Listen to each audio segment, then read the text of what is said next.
Mais 40% da população brasileira sofre de insônia. A insônia é realmente uma situação muito comum na nossa população e é verdade de maneira geral no mundo. Mas no Brasil a gente realmente estima que pelo menos de 10 a 40% da população, dependendo do dado que a gente analisa, é de indivíduos com dificuldade para dormir, com insônia. Na verdade, assim, a gente precisa...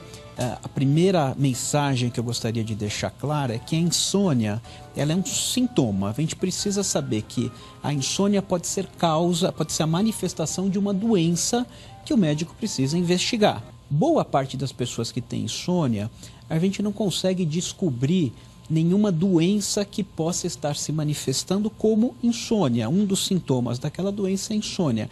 Nesses casos a gente chama isso de insônia primária. Então aquela pessoa que foi adequadamente investigada pelo médico, o médico não consegue descobrir nenhuma situação que facilite o acontecimento da insônia, a ocorrência da insônia, e aí então nós chamamos isso de insônia primária, a insônia como doença.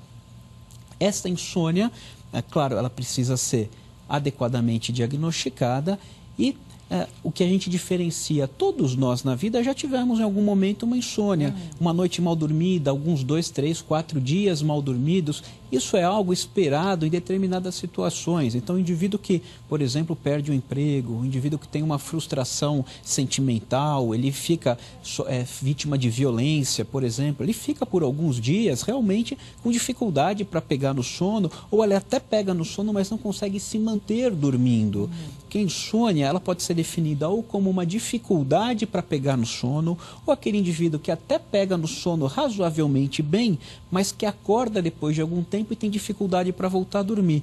Ou até mesmo aquele indivíduo que aparentemente dorme, mas acorda pela manhã com um cansaço tão grande que parece que ele não dormiu. Então o sono leve, esse sono que não é profundo, também é considerado insônia? Sim, se o indivíduo não consegue se manter dormindo, isso também é considerado insônia. Sim, sem dúvida. Uma noite de sono não reparadora faz com que a pessoa no outro dia fique irritada, fique desatenta, fique pouco produtiva, com uma sensação de cansaço inexplicável. Então uma noite de sono não dormida, mal dormida, repercute muito no dia seguinte. Tanto isso é verdade que uma das técnicas de torturas que se usa é tentar manter o prisioneiro, o indivíduo acordado, sem dormir.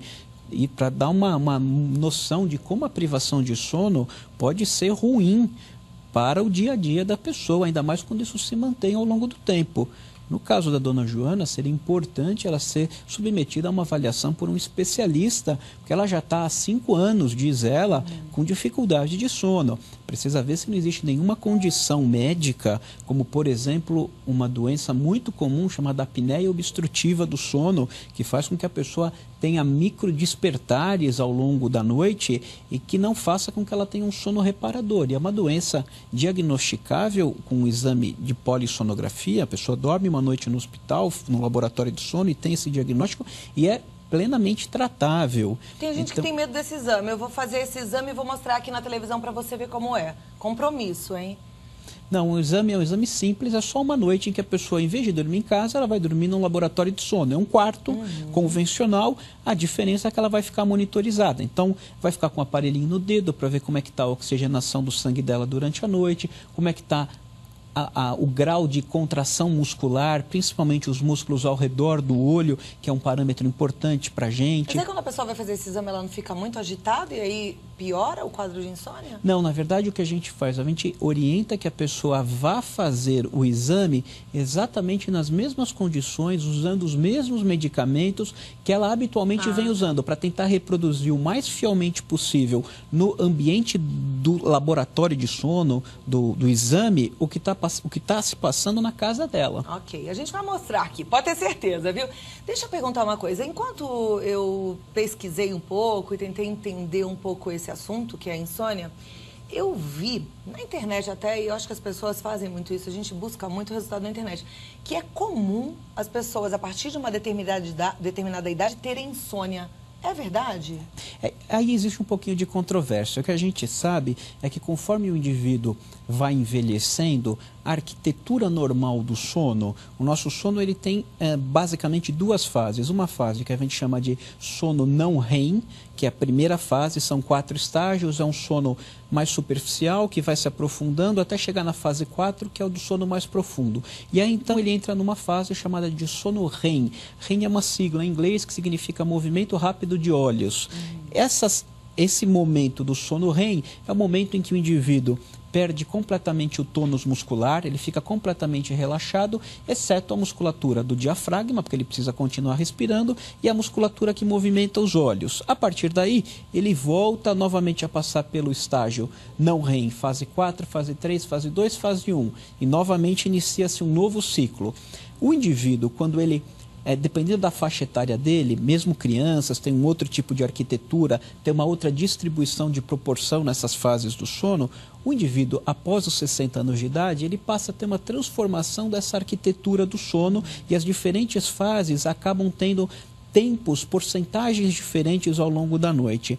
A necessidade do indivíduo ter uma higiene adequada do sono. O que é uma higiene adequada do sono? Bom, não tomar bebidas à base de cafeína, colas, após as 6 horas da tarde, essa é uma das coisas. Não fazer atividade física extenuante no início da noite, né? Privilegiar a manhã e a tarde para fazer atividade física. Não se alimentar de maneira muito farta próximo da hora de dormir. Tomar um banho morno próximo da hora de dormir. O quarto deve ser um ambiente acolhedor, sem barulho na medida do possível, absolutamente escuro. Por quê? Porque o indivíduo acordando várias vezes durante a noite, ele vai ter uma noite de sono ruim, não restauradora. Então ele vai acordar de manhã irritado, sonolento, com baixa concentração. Se sentar durante 2 minutos ele cai no sono. Tem insônia. Sonolência diurna como uma manifestação da insônia, da noite de sono mal dormida. Troca, que bagunça um pouquinho o relógio biológico. Dá uma alteração na memória, na concentração e gera cansaço ou não? Sem dúvida nenhuma. É a experiência clássica do indivíduo que vai viajar por um fuso 5 horas à frente, 5 horas atrás, e quando ele volta, ele fica vários dias completamente confuso, não consegue memorizar bem, o rendimento dele no trabalho diminui. Por quê? Porque essas horas de sono a mais ou a menos, essa alteração no ciclo circadiano dele, no ciclo de sono normal, faz com que ele tenha um rendimento muito ruim.